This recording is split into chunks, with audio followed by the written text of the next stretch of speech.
So that's what time is it? And about 10:30. He's a funny guy. So's Dennis. I think Dennis is just hugely funny. Okay. Oh, I'm sorry. Okay, Cynthia, why don't you tell us a little bit about what it is exactly that you do with Catch a Rising Star, and be inclusive in that in terms of like not only the running of the clubs, but also like in your management of young comedians. You didn't tell me you were going to ask me that, no. Going through the auditioning process, auditioning comics, seeing where they're at in terms of their development, passing them or not passing them, preferably passing them, and then developing them, really walking them around and helping develop the act, because I've seen a lot of comedy, so I know. And what do you look for in a new comedian? Originality, primarily. That's it, because they're not, a lot of times when people audition, they're not necessarily going to be funny. The crowd isn't necessarily going to laugh. So you just look for an original way of looking at the world, how their particular worldview, how they see the world, and that's only what I look for. I've passed people that have not gotten laughs at all, where the audience has just stared at them. But I knew that they were funny, just because of it can be something as simple as a word, one word that they have chosen to say at that particular moment. You know that they're funny. Can you think of an example of that? I know I'm putting you on the spot, but... one word or passing somebody with no laughs? Passing someone with no laughs. Do I have to give the name? It'd be great. Colin Quinn, when he auditioned. The audience just sat there like this. And nobody in the room laughed. And I just thought that he was about the funniest person I'd ever seen. Almost. But one of the funniest people I've ever seen. And I think I was right. And I think you all think I was right, too. Yes, absolutely. Yeah. On the average, well, when a comedian gets going, let's say you pass him, what is the next step from there?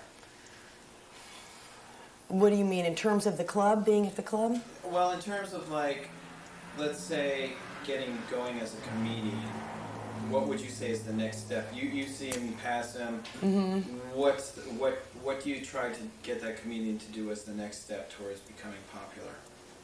Or that's it, becoming popular, actually. Retaining their integrity as an act, but making sure that the audience digs them as much as possible. Do you know what I mean? So that their rate of return, that they're more effective on stage, that they can get on stage and almost be assured, as much as you can get assurances, that the audience is going to laugh. And hopefully parlay them into, if they're a clean act and they desire to do things like The Tonight Show, Letterman, anything like that, help them get to that point in terms of material. I mean, I've given people jokes that people still use. Bill Maher is still using a couple of lines of mine. And if not, if they want to be more acting, then to help them in that way. And I was a casting director, so I've got information in that way of how to go about that. Okay. On the average, how long do you think it takes a young or a new comedian to be comfortable be comfortable and effective in working in front of an audience? Comfortable, I don't know. I would say that it takes probably a couple of years, 3 years, to start getting comfortable, to be comfortable and to feel good about going up on stage and trying to get laughs. And then the effectiveness, boy, that can really be any time. But it takes a while. It's not something where all of a sudden the next day you're good. It's very slow and it's very naked. You know, they can't, like a writer can go in and deliver pretty much a finished manuscript. But the audience is the other 50% of the creative process. So you've got to do it in front of the world. I keep saying, you know, asking people, it's kind of like when you have a new joke and you do it on stage, it's sort of like asking someone out on a date. Because you just don't know. And if you watch people, you can see it. Their heads will drop, they'll deliver it to the floor, they'll deliver it off stage. You know, because they're just not sure of the response, whether the person will go out with them or not. That's great. Are some comedians better in the clubs than they are on TV and vice versa? In other words, there must be examples of comedians you'll see and you'll think, wow, what a great club act, whereas you can't really picture them on, let's say, Late Night or Carson. Is that, can you give an example of that, or is that true at all? In the beginning stages, yes, I think that that's probably true. But if they're smart and they work, there's no reason why they can't parlay that into being able to do a great 4 or 5 minute shot on television. It's just another skill that they have to learn. It's another way of looking at a spot. But I think in the earlier stages, yeah, there are people that are great in clubs and not necessarily on television, that it just won't translate. But I also think great is great, and you just learn how to make one work in another medium, whether it's live or television. Okay. What comedians have you seen progress from that stage of, let's say, starting out to doing TV appearances and beyond? Historically, you mean in my history? Mm-hmm. Boy, that's Larry Miller, Bill Maher. I was with him the first time he ever did The Tonight Show. Jerry Seinfeld. Of this kind of generation, I've watched Chris Rock go from, he was always funny, you knew that, but he works hard and deserves every bit of success that he's going to get. Excuse me.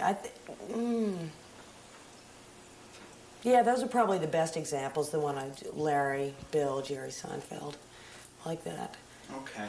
Now, focusing more on, let's say, the New York comedy scene, there are, obviously some people that we're going to feature in the series, and I'll ask you, like, maybe for your opinion on them, and if you could, just, kind of give, like, an overview, a couple lines, and like a review of them or whatever. Do you have a chalkboard I could use for that? And pointers? Okay. No, I'll just say, like, tell us how you feel about Dennis Wolfberg. If you could just begin by saying Dennis Wolfberg is, so that, Oh, I see. Kind of so you could cut it in and make me look like trash on it. No. Okay. I'm sure you've been very kind to everyone we've dealt with. How do you feel about Colin Quinn? I adore Colin Quinn. Colin Quinn is one of the funniest people I've ever seen in my life.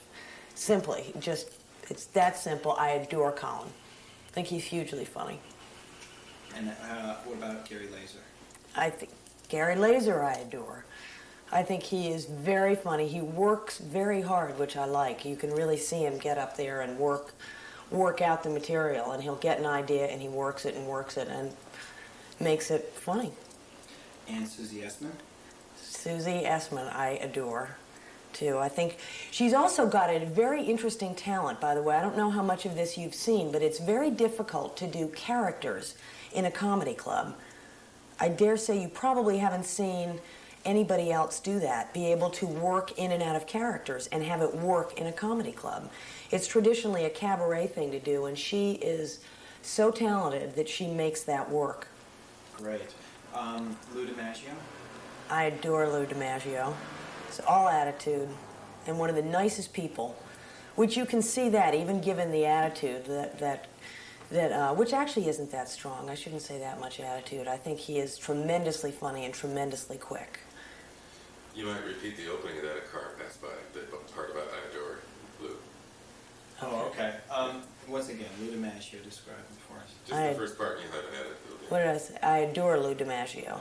I think he's hugely funny, very quick, one of the quickest wits I've seen. A lot of attitude and very funny and very nice. Let's see, who is it? We talked about Chris Rock.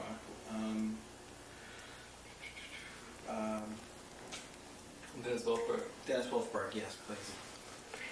Now, Dennis I've seen for a while, and I love Dennis Wolfberg. I've just said that about everyone, but it's true. I love his use of language.